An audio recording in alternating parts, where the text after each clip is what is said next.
Welcome back to my channel. Today I want to show you the most basic things you need to know about your piano.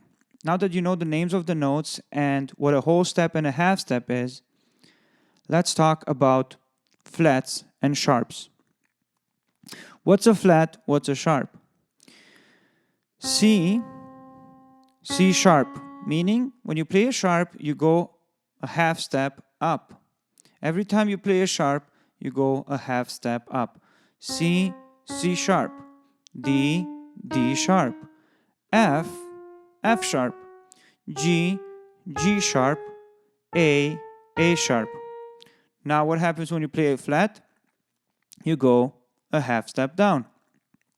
D flat, E flat, G flat, A flat, B flat.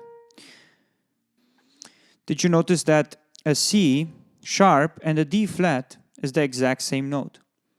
That in music is called an enharmonic equivalent.